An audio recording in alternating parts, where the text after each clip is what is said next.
Lovely, brilliant. Okay, good. So welcome to our Forex and crypto session today. We'll focus mainly on Forex, of course, being in FX Street, but the same application that we use to trade Forex, as in the same methodology, can also be used to trade cryptocurrencies as well. So if you guys have specific cryptos you'd like me to look at, then let me know in the chat box and I can go and look at those for you. Otherwise, we'll go through, again, typical Forex currency pairs that people would typically trade. Again, if you have specific pairs or specific time frames you want me to look at, just let me know as well, and we'll go that way as well. Nice. Okay, so let's just get the legal bit out the way and put the disclaimers up there on the top left-hand side. Please read them just to understand what you can expect from these kind of videos. Now, whilst that's there, just a point to different places that you can go if you need help or if you need to clarify anything or feel like you need any guidance. You can email me directly on becky@tradictive.com. So there's that. There's also a link which is tradewithufos.com/Becky that will take you to this page. From here, you can check out apps, courses, coaching, one-on-one coaching. This is a big element that I would encourage you guys to use. It's the live session notes. So for example, we're in a Forex session. These are all of the trades since the end of June that I've placed in my live Forex sessions. And you can scroll and you can look at the snapshots, figure out small profit, small loss. Why would that be rather than a full loss or full profit? You've got notes and snapshots to learn from. So I'd encourage you guys to use this area. We'll be filling that out today as well with any new trades that we put on. More information about different apps depending on the platforms you use. More information about our platform ourselves. And then again, this question and answer section, which you can use to either learn from, look at the questions that people have and the answers to them, or of course, post your own question. So different places you can go for help, all pretty much from the same link. So you've got that, or as I said, you can email me. Okay, so today we are going to start on MetaTrader to look at some major currency pairs and look at some opportunities there. Now, we would usually have used TradeStation to help us scan, but those of you that might use TradeStation might know that they have recently discontinued their app store. So our apps, as well as everybody else's apps, are no longer available on TradeStation. Therefore, we can't use that scanner anymore. Now, we do have one that is actually better on NinjaTrader. It's got more features to it. I'll go through that the next session, because it's not quite ready yet.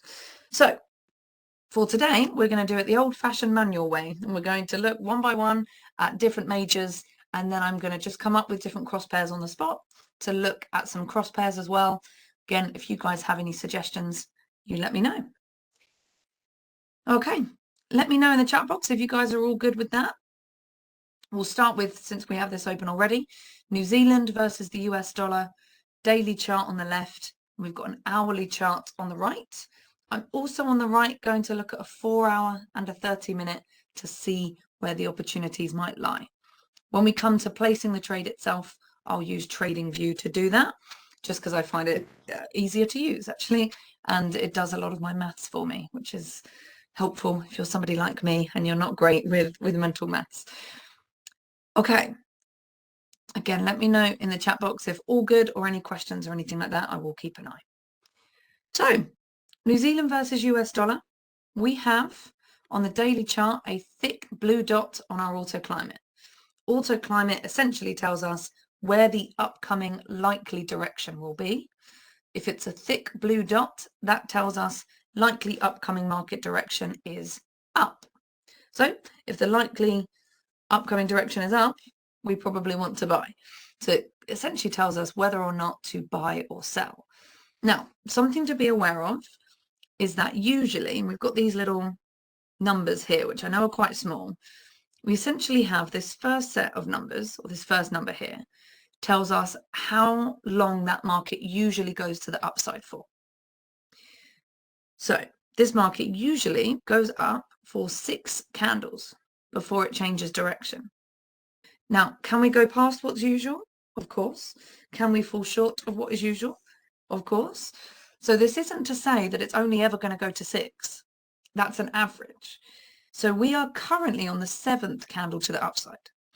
What that tells us is that we still have probability up, but not necessarily as much as if we were at the start of this move.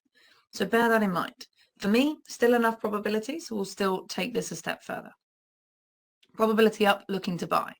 Now, we combine 2 new elements here to help us figure out where to buy or if we really have an opportunity.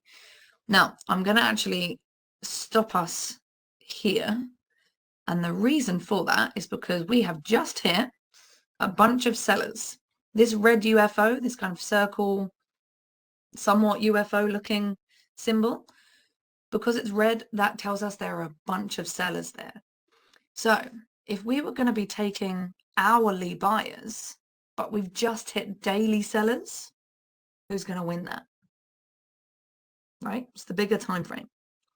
The daily chart will win that fight more often than not. Not always, but it is currently pushing price down. So although we have probability up, 1, we've gone past what is usual, and 2, we've just hit a bunch of sellers. So we're now starting to stack the odds more against us, not as many in our favor as we'd like.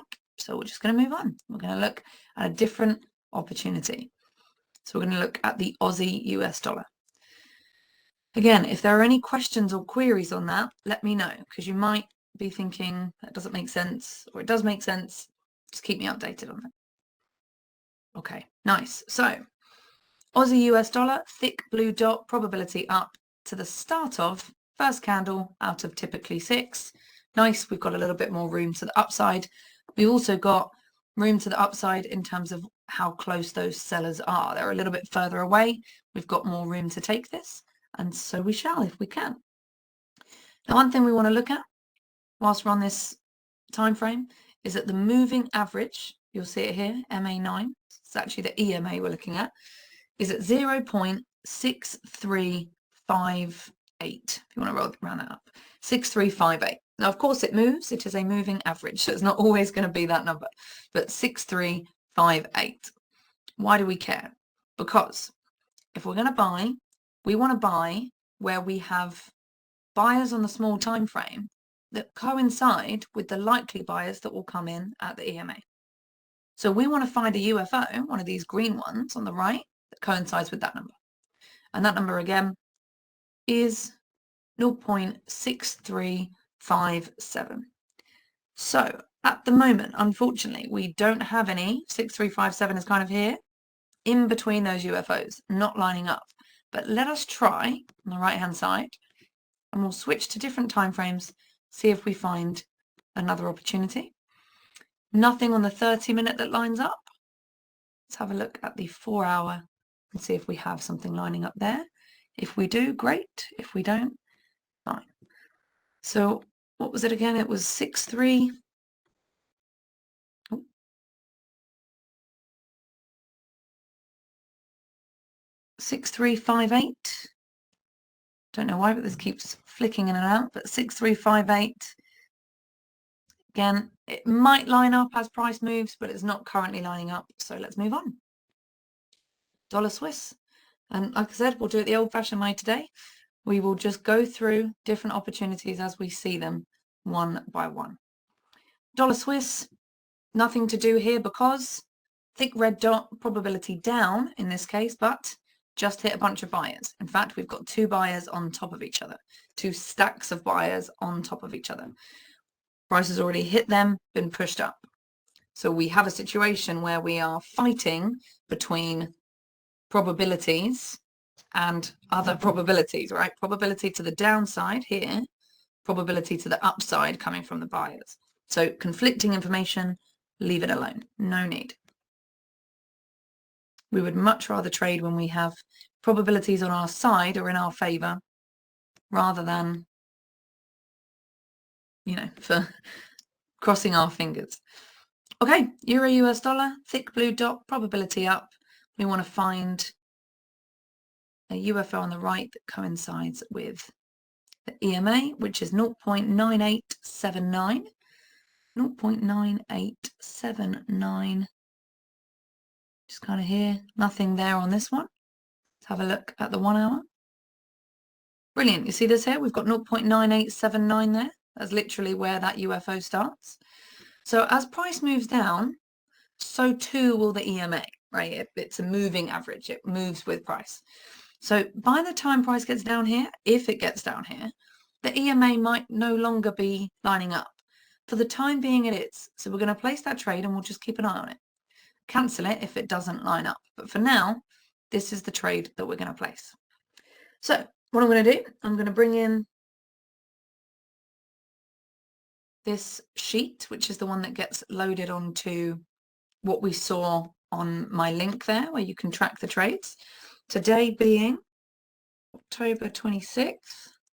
It's the US way of doing it, which is always weird. It should be 26th of October. But we're doing a 1 day on the left and a 1 hour on the right. We're going long. The entry, we're going to take this top number, which is 0.9879. We're going to round it up, add a couple of pips for the spread, so 0.9881. The stop loss, we're going to take this bottom number, which is 0.99509, round it down to the closest pip, and take off 5 for our wiggle room. So that is our entry and our stop. We'll figure out the rest in a second. We'll use TradingView to help us. Now, what we'll also do, safety target we'll figure out as well, but our final target we're going to get from here, which is going to be the closest stack of sellers, which starts there at 1.0275. It's actually 757. We're going to round that down to the closest pip.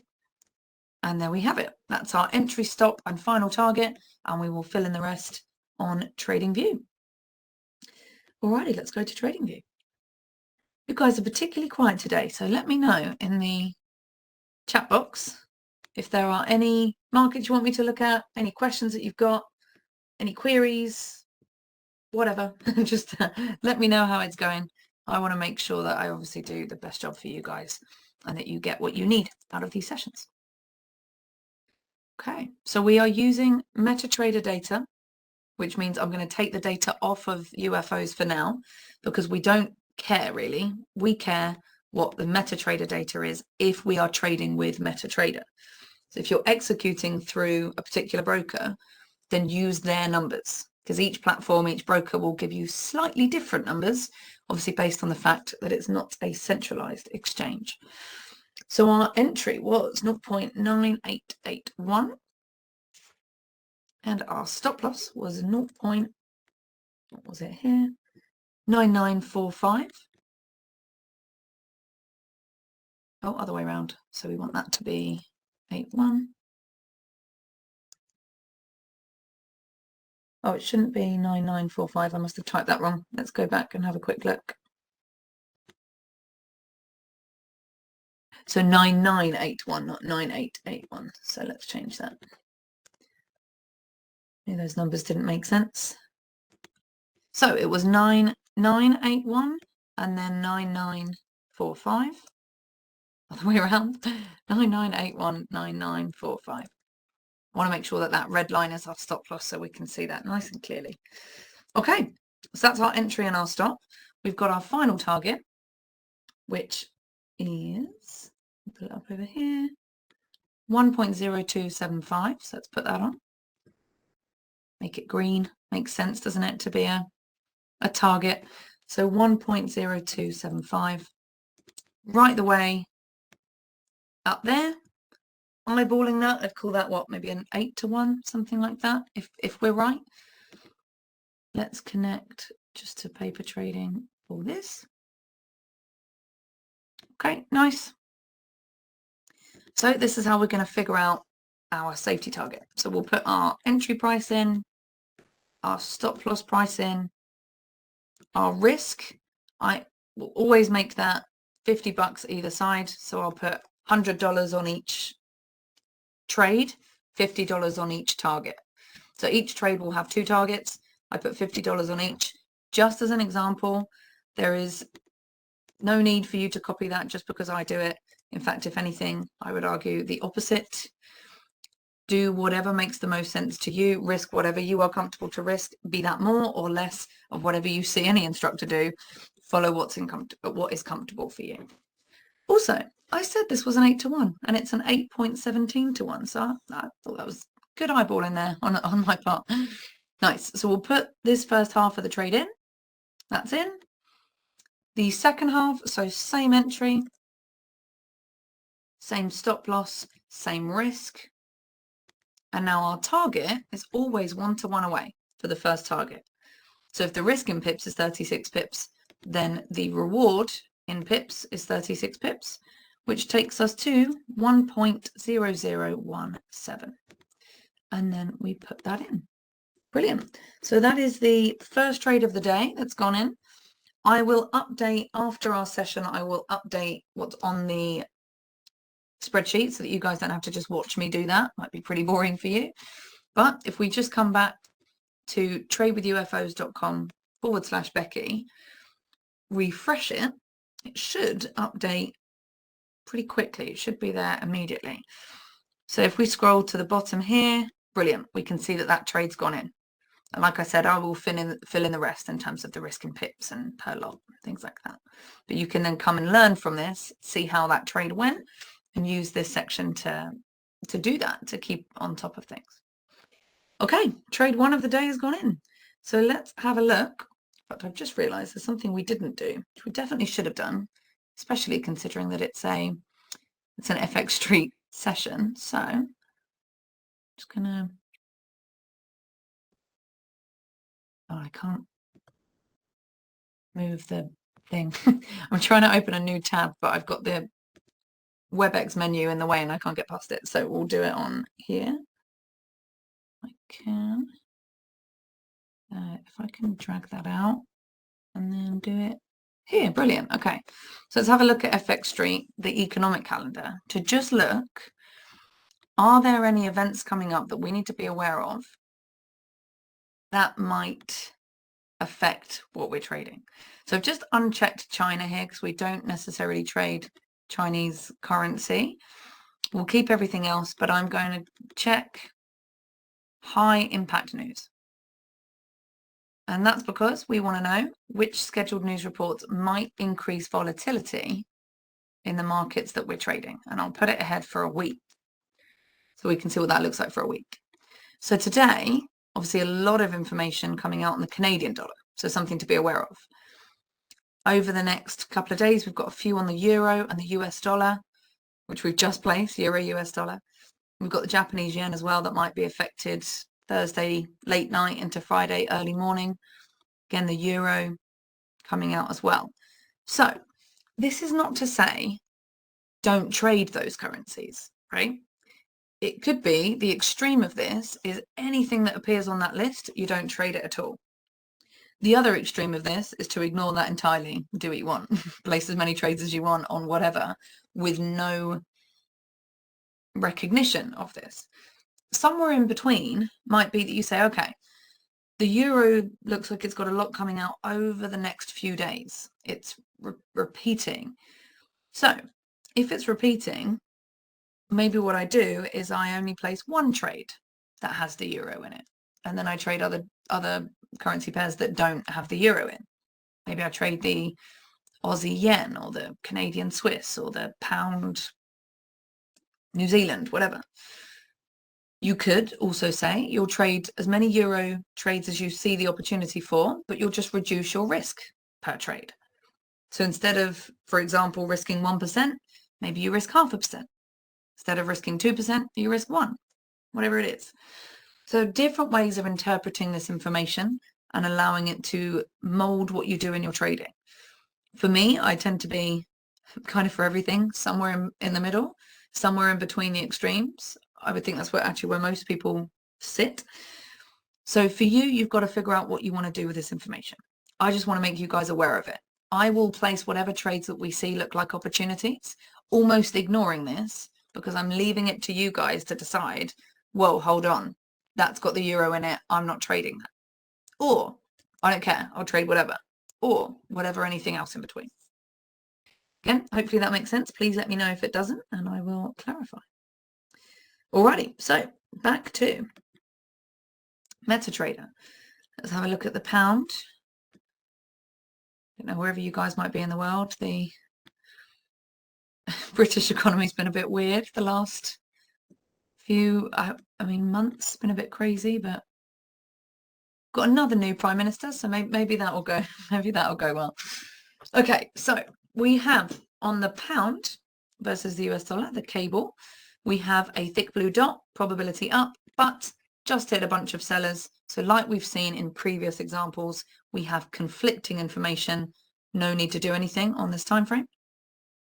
By the way, I'm using the daily and the 1 hour, but by all means, what we're doing here applies if you want to use the weekly and the 4 hour, or the monthly and the daily, or the 5 minute and the 1 minute, whatever it is. It doesn't really matter. What matters in terms of timeframes is how much it applies to you and your trading style. Do you want to be a day trader? Do you want to be a swing trader? Do you want to be a position trader or investor? Do you want to be multiple of those things? So it's up to you to choose the time frame.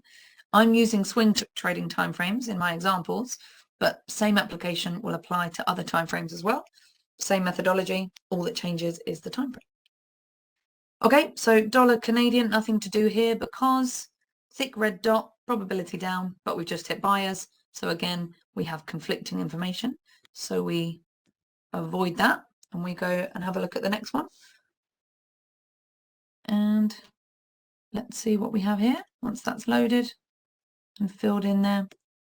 Okay, nothing to do on the dollar yen because we have a thin dot.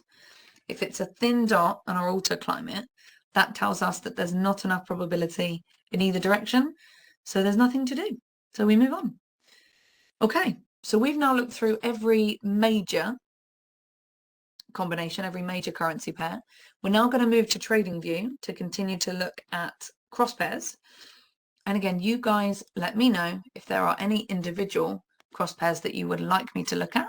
If not, I'll just go through them as I think of them. Just going to put a little note here just for easy reminder next time. Place 26th of October 2022, 1 day, 1 hour. Great. Brilliant. Okay, so we've just done a Euro one, so let's do Aussie yen. Let's do that. And again, I'm just going to go through. I always pick Oanda, by the way, because Oanda used to have similar data to TradeStation. There's absolutely no need for it to be Oanda. It's just habit of mine. So pick whatever exchange you're using or whichever broker you're using. So we'll do dollar yen, and like I said, I'll come up with it randomly. If you guys would prefer to look at cryptos as well, again, please let me know. Alrighty, thick blue dot, probability upwards. Now we have, just going to close that, give ourselves a little bit more room. Typically goes up for 7 candles. We're going to round that up. We're on the 7th candle, so kind of coming to the end of what might be a usual move, but as we see here, we've got no sellers on this chart at the moment. And we are currently within daily buyers. So it's actually a pretty decent opportunity if we can find something that lines up. Okay, so we'll look at the 1 hour. We'll also look, in this case, we can look at the 55 minute, which is a Fibonacci time frame, but we'll also look at a couple of other time frames to see if we can find an opportunity. So the EMA is 94.13, which does fall within this UFO. It's a little bit far away, but as price comes down, so too will the EMA. We're still within a bigger chunk of buyers, so I think we can go with this. Let me just look at the 55 minute, because that would be my usual preferred time frame. I think I'd prefer to use this one on the 55 minute, because then that way, on the 55 minute, we see that we've actually got 2 UFOs combining. So I'd want to make sure that we encapsulate both of those. So this will be our area. As we can see there, the EMA is currently going to be at the top of that. So even as price falls, if the EMA falls as well, it still falls within, hopefully, this area that we're going to use. Okay, so the entry price, we're going to take 94.18 plus a couple of pips. The stop loss price is 93.592. Round it down, take off 5, 93.54. And that is going to be our entry and stop. Now I'm just going to fill this in quickly on my spreadsheet. So again, it updates quickly for you guys to track. Now, we will find out what our safety target will be, but equally what we need to understand with this is that when we have no sellers, which in this case we don't, when we have no sellers, what do we do in order for our second target? Now, it's kind of a trick question because we actually don't have a second target when we are left in this position. We have a trailing stop instead. So we'll figure out our first target and put that in, and then I'll show you how we put the trailing stop in. So entry and stop loss goes in. Again, risk $50, that's what I will use. If 66 pips is the risk, 66 pips is the reward for our safety target. So 94.86. Nice, that's the first half of the trade in. Second half of the trade, we would typically have, like we said, a place where we can put that. In this case, we don't have that. So we just have the same entry and stop, same risk, but we just don't click take profit. We click buy. So what that means is, as price comes in, if we get entered into this trade, if it starts to move in our favor and creates new green UFOs on its way up, then we move our stop loss from here, we move it behind the next green UFO. Goes up, new green UFO formed, we'd move our stop loss from wherever it was, put it behind the new green UFO. So it's a trailing stop loss for our second target in the case where we don't have sellers to show us where to do this. Okay. 2022, we had a 1 day and 55 minute and target 2 was trailing. Again, I like to put little notes on the chart because it's much easier to just remember and keep on top of what we're doing. So that's our second trade of the day. We've got a euro-dollar trade and an Aussie yen trade, arguably very, very different from each other. Let's do a New Zealand Swiss. Again, completely different. See if we can find an opportunity here.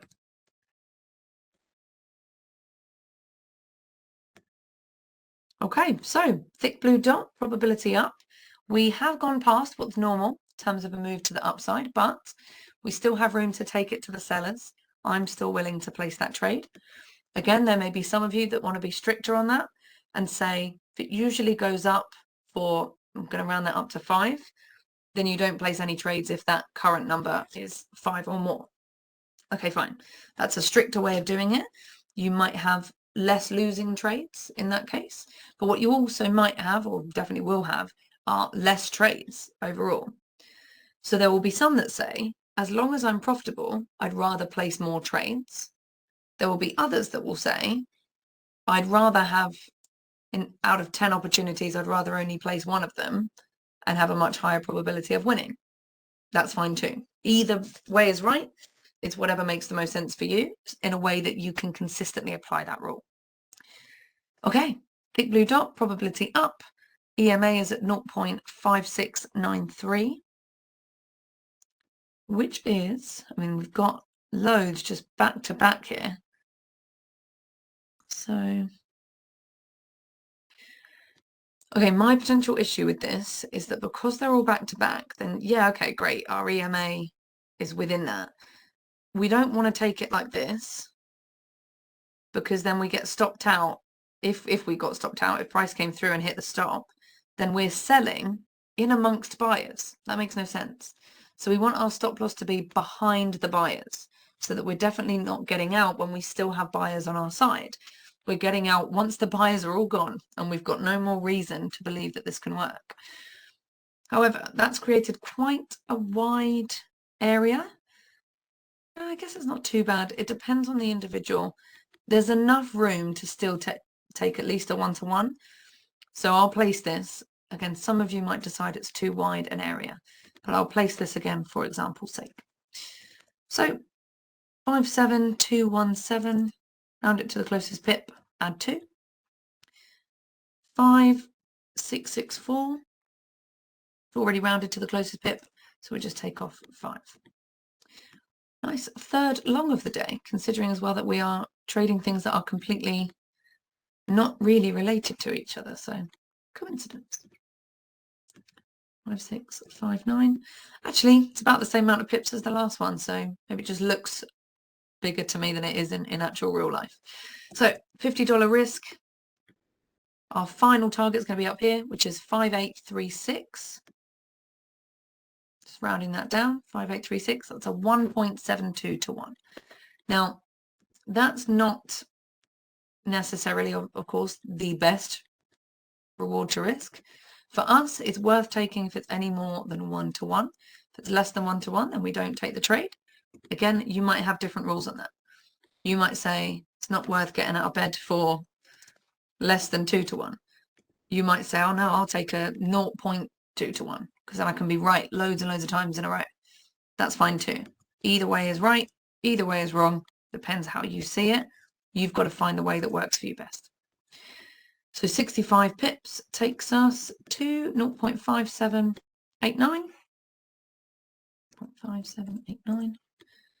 Great, that's the second half of the trade. I'm just going to add this to my spreadsheet again so that you guys can track it. If I don't do it now, I'll forget, and then you guys won't be able to track it. So let me put that in now. Another long. Entry was 0.5724. Stop 0.5659. Safety target is 0.5789. And final target is 0.5836. Nice. Okay. Good. I'm just going to check in quick. So again, you guys are unusually quiet today. Just let me know. Is this making sense? Am I going too fast? Am I going too slow? Is there anything you want me to look at in particular? Would you like to move now to cryptos or stay with traditional currency pairs? Give me a heads up, guys. I'm going to try and make you say something to me so I know where you want me to go with this.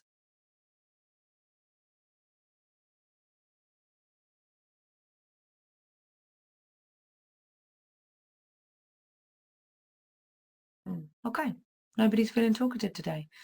I'm going to assume that you guys might want to mix it up, and I'm going to start looking at cryptos. If you have any aversion to that, let me know, and again, I will follow your lead. Okay, right. So when we're looking at cryptos, this is a great website to use, coinmarketcap.com. Kind of lists to you the most common cryptocurrencies that people trade. You can filter by market cap, you can filter by volume. I think I filtered by volume before. Oh, we've got I think I might not be seeing what's on the chat box. Thank you for the FX Street admin that's just said that. Traditional currency pairs. Okay, great. If someone said that, then we'll stick to that. I'll just finish this point for those that might have been listening to that, and then I'll move back to traditional currency pairs. Thank you for telling me that, FX Street admin. I did not see that in the chat box. And weirdly, can't see anything in the chat box, so maybe that's just me. But anyway, to finish this point, you can use this to help you filter by volume or supply, what's going on over the last 7 days. So you can actually filter by that one, but you can use this to help guide you as to what cryptos you might want to be trading based on different criteria. Now coming back then to traditional currency pairs, since that's what people have asked for, that's what we will do. Are there any particular currency pairs that people want to use, or are you okay if I just keep going through, kind of making them up and looking at them as we go? I'll do that for now whilst they wait for a response. So we've had the euro dollar, the Aussie yen, and the New Zealand Swiss. So what I'm going to try now is the pound Canadian, since it's, again, completely different to the others. Bear in mind, as we saw, the Canadian is looking like it might see some volatility today. Alrighty, so Canadian dollar, thick blue dot, probability upwards, usually goes up for 4 candles. We are on the second, so that's good. We've still got room to take it. We've got buyers beneath us, sellers above us, kind of equally between the two. So we've got room to take it up here if we find the right opportunity. Now the EMA is at 1.5517. 5517, which is actually just between these two UFOs. So if I move this up, we've got this UFO here that finishes at 5521. We've got this UFO here that starts at 5504. So the 17 of the EMA is between those two UFOs. Now, as price falls, so too would the EMA. So if price is falling and the EMA moves down, price has got to move down by 190 pips-ish to get here. Would the EMA move down by 12 or 14? I think that's likely. So let's take this one. This one's reasonably far away from current price. So it's actually more likely that we see a change by the time that happens. But we'll put it in. Keep an eye on ones like this. The ones that are further from current price have obviously more space for them to move around, for the criteria that made us get into the trade in the first place to change. So bear that in mind. Our final target will be here, 1.5790. And we will figure out what our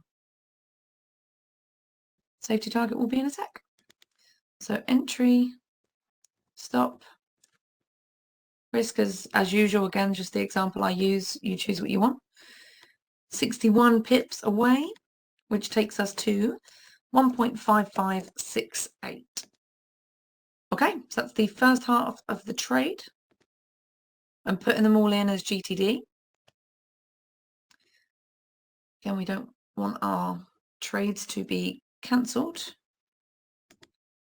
if we don't want them to be. We want them to be valid for as long as we want them to be valid. Good till deleted, or GTC, good till cancelled. Nice, okay. Let's put a little note.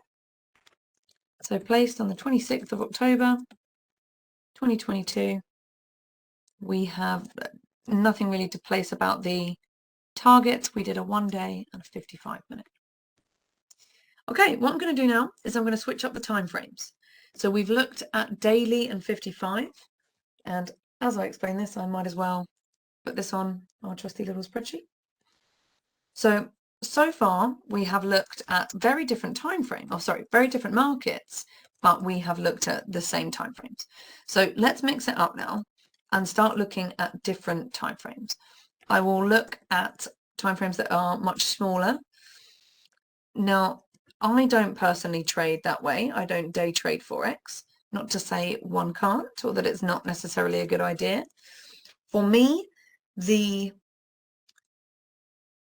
decentralized nature of Forex and the fact that it is by far the biggest market in the world, I think it's something like $5 trillion a day move through the currency markets, which is multiple times more than all the stock markets in the world put together. If that is true, which it is, and it's a very big market with lots of orders moving through it every day, it's also very easily accessible to most people, and it's also not centralized, then movements can happen that are maybe less driven by institutions. Obviously, institutions still drive all of our markets, but we might see some extra volatility in markets like this. Now, for me, the extra volatility means that I would rather trade bigger timeframes and have a little bit more space to still be right, even if there's volatility, rather than be stopped out when I'm actually right on market direction. So that's my personal preference, and that's why I would use, for me, minimum daily on the left. However, I get that some people do day trade. So let's look at some day trading opportunities and see what works differently. So I'm also going to use FXCM as my provider here, just so that we're not doubling over and getting different trades on the same chart. So if we've got 1 hour on the left, I'm going to put an 8-minute on the right. And again, we might look at a 10-minute if we don't see opportunities or other similar timeframes. I'm going to just let's do Euro Canadian. Let's now cycle back through different markets and have a look. Euro Canadian. And I said I'd do FXCM, didn't I? So let's do that. Okay, so thick blue dot, probability upwards. We've gone past what's normal in terms of a move to the upside. Typically goes up for 6 hours in this case now. We're on the 7th hour of the move to the upside, but we don't have sellers in the way. Oh, I must have had an FXCM trade on this from a long time ago. Let's delete that first. Nice. No sellers in the way, so I'm comfortable to still place this trade if we find one. EMA is 1.3575, which is perfectly within this UFO. Look at that. Brilliant. It's nice when it works out that way. So our entry will be 1.35789, round it up to 79 plus 2 pips. Our stop loss will be 1.35649, round down to 64, and then take off 5 pips. Give us a bit of wiggle room. Again, you could argue that the bigger the time frames, the bigger wiggle room you need, or you can use the same wiggle room for whatever time frame you're on. Again, that's going to depend on your risk tolerance or not.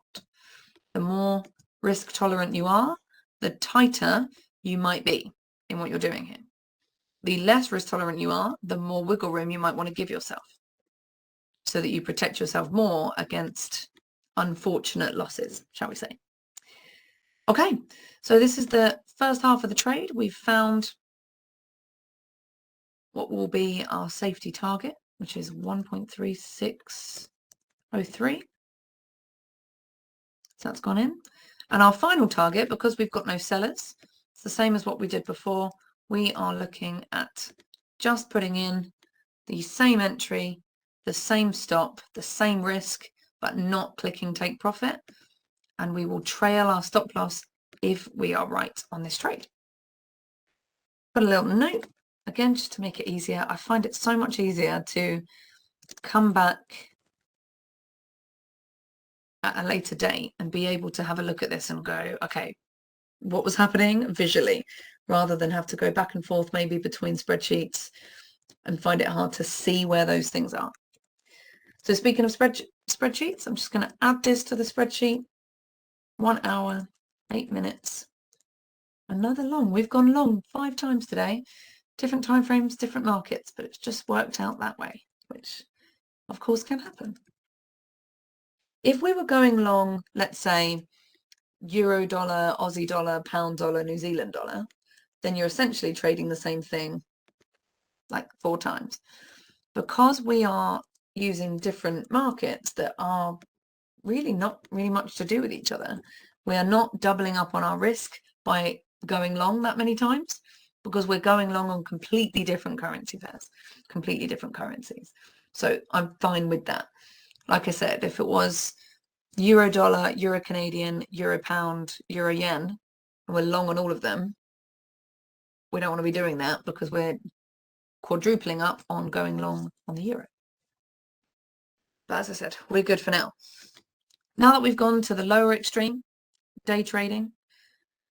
Oh, I've just realised the time. In fact, actually, we won't. I was going to say, let's have a look at a bigger time frame. But just to leave you with this, if you looked at a bit bigger time frame, and let's just look at something like this. If you looked at a bigger time frame, you'd do exactly the same thing, exactly the same application. You're just looking at different time frames.